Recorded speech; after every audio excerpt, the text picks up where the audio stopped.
I'm Steve Turano with Ask a Real Expert. This video is going out to Strukel, and he told me his name rhymed with strudel, so I hope I'm pronouncing it correctly. He was asking me about macros. He was all confused and worried because he's getting so much misinformation out there. Well, let me answer this question by giving you a few situations that I was just in. Down here in Clearwater, we have a pretty famous weight loss doctor. And I was talking to one of the doctors who works at that office. And I said, "Hey doc, what type of diet do you typically recommend?" He says, "Oh man, we go with low carb, no doubt about it." I said, "Really? Give me the macro makeup of your low carb diet." He said 40% carbohydrates, 30% proteins, and 30% fats. And I go, wow, that doesn't really seem like that's very low carb. I said, because I typically recommend 50% carbohydrates, 30% proteins, and 20% fats. So really, 50% carbs versus 40% carbs, not a huge change. And he said, you know, really, it's all these processed sugars, all these foods out there that are killing us. We can't digest all this high fructose corn syrup and all this other stuff. And hey, I am not doubting that for a second. There are so many processed foods out there with tons of sugar, cereals and cookies and cakes and Pop-Tarts and all sorts of stuff. Yes, absolutely. Why are they saturated with sugar? Because sugar tastes great. So anyway, talking to this doctor, and I said, well, that's interesting, doc. I said, how many calories is your typical diet for somebody who's trying to lose weight, who's really in a bad situation, meaning they have to lose weight or they're going to die? He says, oh, well, our low-carb diet is 800 calories. Oh, whoa, no, doc. You mean to tell me your low-carb miracle diet is only 800 calories? He's like, yeah. And then we also put these people on stimulants so they have energy and it speeds up their metabolism as well. And I'm like, dude, there really isn't much difference between 50% carbs and 40% carbs. But the big difference is they're only eating 800 calories. And he said, oh yeah, absolutely. He said, we found out that if we increase their protein and their fats too much, they got fat. So in the end, it was still the total number of calories they took in, and we still have to create a calorie deficit for these people to lose weight. I said, oh, okay.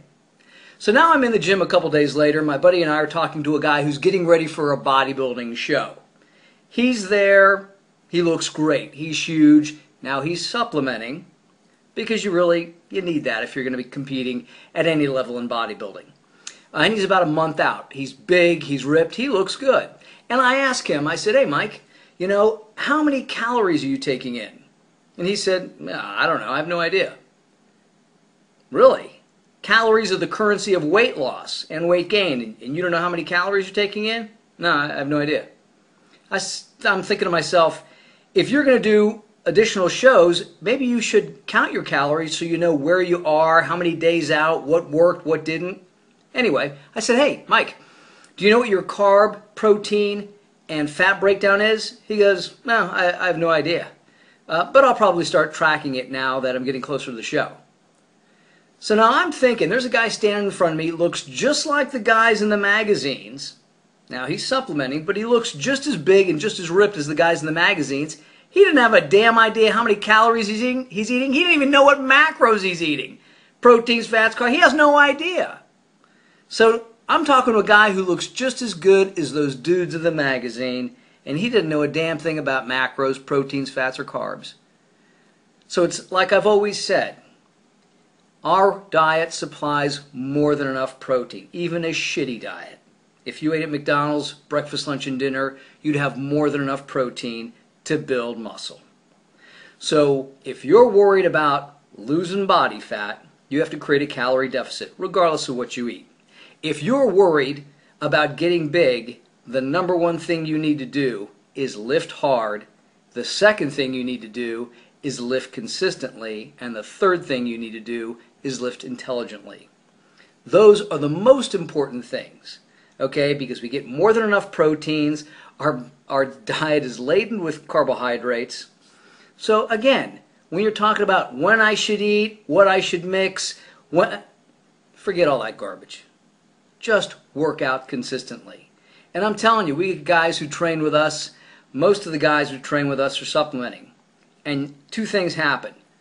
One guy either says, man, this is great. I'm getting bigger and stronger than I ever have. Other guys go, this shit's hard.